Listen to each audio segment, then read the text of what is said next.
যদি না আসেন বেশি সমস্যা হবে, এটা আমি পরিষ্কার মিডিয়ার সামনে বলছি।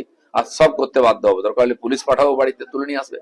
আর না হলে সাধারণ মানুষের বাড়ি ঘেরাও করবো, ডিমের জায়গায় ইট মারা হবে, তখন সেরকম ভালোই ভালোই চলে আসুন।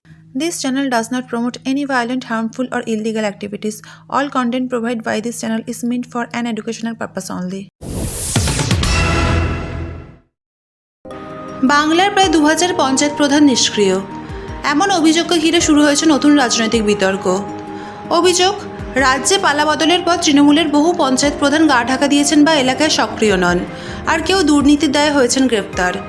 একই সঙ্গে তৃণমূলের জেতা বহু বিধায়ককেও এলাকায় দেখা যাচ্ছে না বলে দাবি করা হচ্ছে। এর জেরে সাধারণ মানুষ বিভিন্ন সরকারি পরিষেবা পেতে সমস্যার মুখে পড়ছেন বলেও অভিযোগ উঠেছে। পাবলিকরাই সব এখানে বৃষ্টিতে ভিজে পাবলিক দাঁড়িয়ে আছে, এখানে বৃষ্টি পড়ছে পাবলিক দাঁড়িয়ে আছে।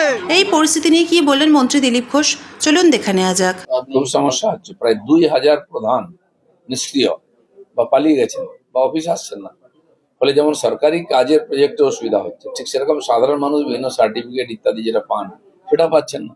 পেমেন্ট বন্ধ হয়ে যাচ্ছে। নতুন কাজ শুরু হবে এখন, জিরামজির শুরু হয়ে গেছে, তার পেমেন্ট দিতে হবে, টেন্ডার হবে, গৃহ এবং যে আবাস যোজনা এবং সড়ক যোজনা, সেগুলো হবে না।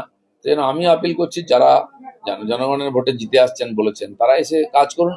আর যদি তারা না আসেন, এলে কেউ টিটকারি করতে পারে, একদিন লুটপাট করেছেন, ভয় পাওয়ার কোনো কারণে রাজনীতি করতে এসে যদি না আসেন বেশি সমস্যা হবে, এটা আমি পরিষ্কার মিডিয়ার সামনে বলছি। আর সব করতে বাধ্য হবো, দরকার হলে পুলিশ পাঠাবো, বাড়িতে তুলে নিয়ে আসবে। আর না হলে সাধারণ মানুষকে বাড়ি ঘেরাও করবো, ডিমের জায়গায় ইট মারা হবে, তখন সেরকম ভালোই ভালোই চলে আসুন। ফলো করুন পাবলিক মিডিয়া।